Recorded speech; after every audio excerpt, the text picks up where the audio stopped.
Hello, lovely people. Today we will be discussing Parashat Terumah, which means contribution, and I call this Sacred Alchemy. I dedicate today's Devar Torah to two important people in my life. My son, Philip Meyer, Pinchas Meyer ben Avigayil, who celebrates his 40th birthday, and to the memory of my father, Shmuel ben Chava Velvel, whose 5th yahrzeit it is. Philip was born on the week of this Parsha. He has always been very creative and taking an interest in how things are made. My dad loved to build, so this seemed like an appropriate Parsha for him to leave behind what he built on the earth and continue building in the spiritual realm. Terumah describes the various materials to be used for making the Mishkan, tabernacle, literally a place of closeness, the place of worship. The Shekhinah is the indwelling presence of the divine, has the same root as Mishkan.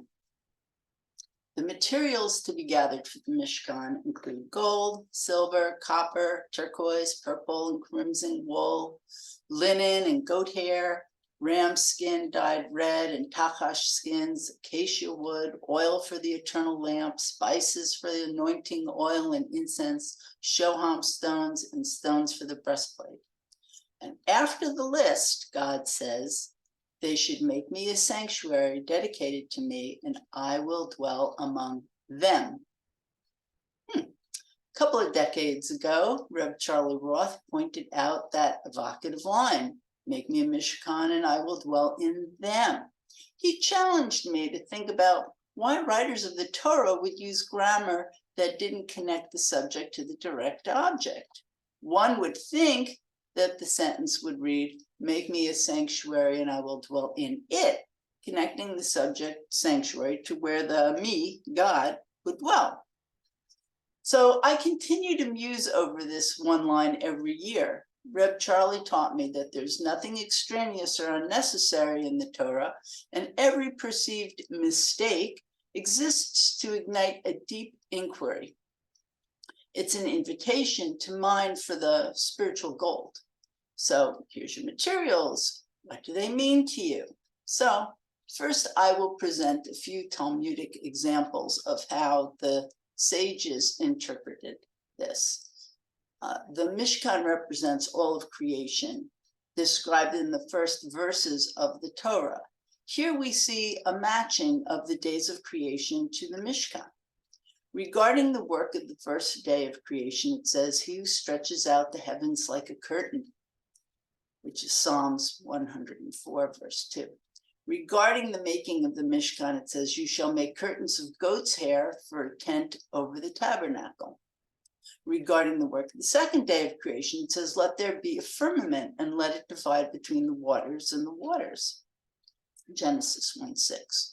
Regarding the making of the Mishkan, it says, the veil shall divide for you between the holy and the holy of holies. Exodus 26:33.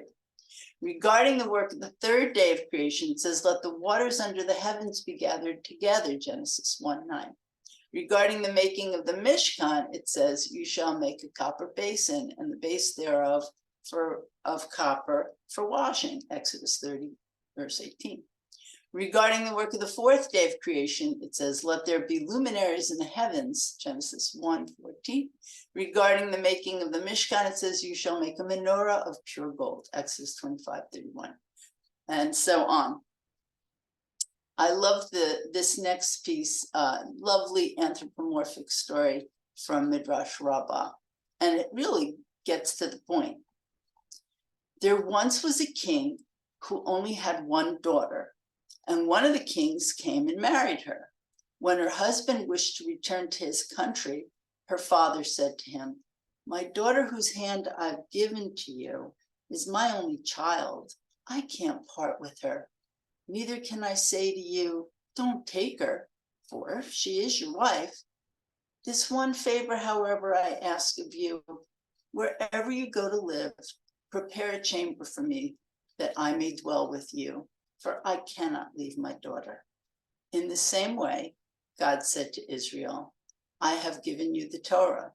I cannot part with her, and I also can't tell you not to take her.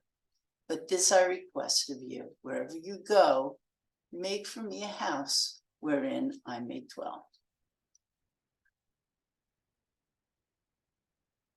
The materials donated for the Mishkan correspond to the components of the human being. Gold is the soul, silver the body, copper the voice, blue the veins, purple the flesh, red the blood, flax the intestines, goat hair the hair, ram skins dyed red the skin of the face, tachash skins the scalp, shittim wood the bones, oil for lighting the eyes, spices for the anointing oil and for the sweet incense the nose, mouth and palate, shoham stones and gemstones for setting, the kidneys and the heart. Rabbi Shmuel said, the materials donated for the Mishkan correspond to the heavens. Gold is the sun, silver the moon, copper the western horizon at sunset, blue the sky, purple the clouds, red the rainbow, flax the seraphim, goat the constellation of Capricorn, ram skins dyed red, thunder, tachash skins, lightning, shittim wood, shooting stars, oil for lighting the 7 planets, spices for the anointing oil and for the incense, dew and rain, shoham stones and gemstones for setting, hail and snow. Said God, my dwelling is in the heavens. If you make me a sanctuary on earth, I will dwell in them. Taken outside the context of the Torah, this sentence provides the key to the nature of creativity. The material isn't the point.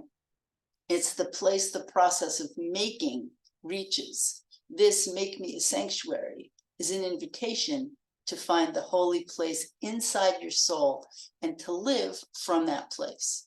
It's an invitation to go more deeply into the nature of creativity. What people make of these lines reflects the lens through which they experience the world. Creativity is a process of allowing the world to mix inside you long and intensely enough so that it needs to be expressed in a new way. Take in the created world and then make a new creation. Moshe's experience of seeing the burning bush was electrifying. According to Kabbalah, the bush possessed the external and the internal flame, corresponding to the physical and soul level.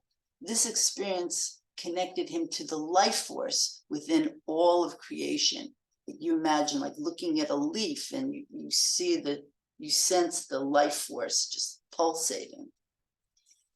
The following poem by W.B. Yeats expresses this Torah message beautifully. The world is full of magic things, patiently waiting for our senses to grow sharper. We are told to gather all these varied materials, and those who are wise of heart will figure out what to do with them. That's what art making is. There are various kinds of inks, dyes, paints, metals, skins, fibers, and then the artist or craftsperson has to figure out the process of putting that image from one's head into physical reality. Now, of course, there's the simple fill in the lines, dot to dot type of art. But what the Torah is speaking of is inspired art, the act of creating from the moment when the world speaks through you. In a similar vein, life itself is an act of creation. There's the stuff of our lives, the family we're born into, the relationships we get into, the many challenges and opportunities we go through over various periods of our lives that mix in with our personality, character, strengths, and weaknesses. And then we need to form it into meaning and purpose. We often get hung up on the stuff of our lives, seeing it as roadblocks. But the real artistry of living is taking all the stuff that's inside of us and using it for the good. I think of singers and actors who are interviewed about where did they get the idea for their song, or how did they find the emotions to put into that character that they played in the award-winning performance. They most often answer that they experienced this and that trauma. their song is about a breakup with their partner who abused them, or their father who was an abusive alcoholic, or that they were into drugs and they got clean. Listen to Terry Gross on Fresh Air. You'll hear these stories. But when is our lives just a set of happenings? And when is it the greatest piece of science fiction made real? For artists of all kinds, the stuff of their lives is their material. Build me a special place with my physical items. This makes a space for holiness to reside in you. And from that holy place within you, you'll see that all the world is a place of holiness. Zabarti.